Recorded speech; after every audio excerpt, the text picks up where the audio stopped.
orada. At bakalım hele bir görelim. Evet. Burak, ne olacaksın? He?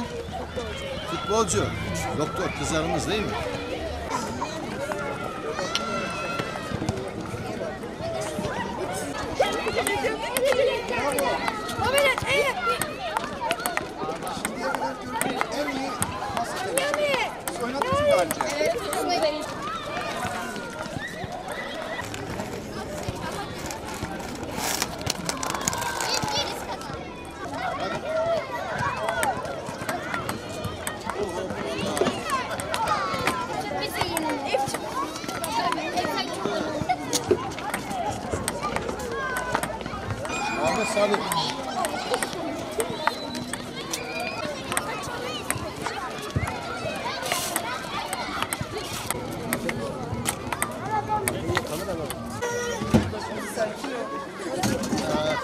Ahmet Öğretmen olmayı isteyen var mı öğretmen? Güzel, çok güzel. Mühendis olmak isteyen var mı?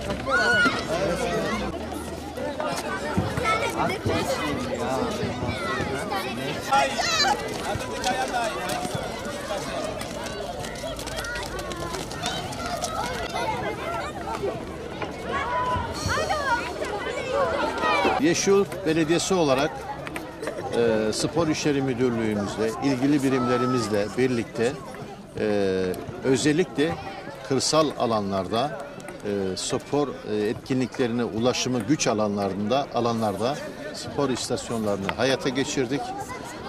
Bu istasyonlar ile özellikle kırsal alanlardaki okullarımızda şunu amaçlıyoruz: sporun tüm alanlarına, sporu sadece futbolla sınırlamak değil de basketbol, voleybol, masa tenisi, kort tenisi veya diğer alanlarda da sporu sevdirmek, o etkinliklere gençlerimizin ilgisini artırmak için spor istasyonları projemizi hayata geçirdik. Bu etkinliğimiz devam edecek. Burada neyi amaçlıyoruz?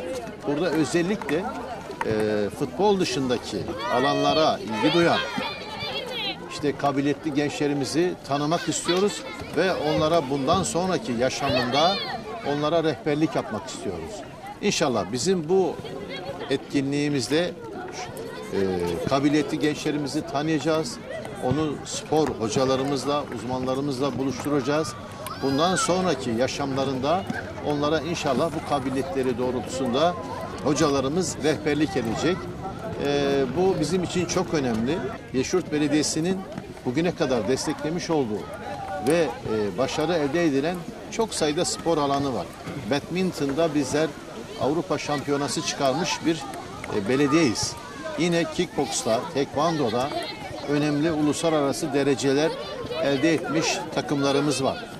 Yine daha önce söylediğimiz gibi Yeşilyurt'u, Malatya'yı bir bütün olarak ayağa kaldıracağız.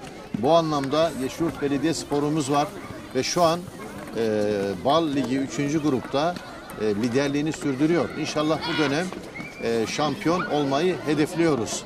Ne var ne yok? Nasıl gidiyor?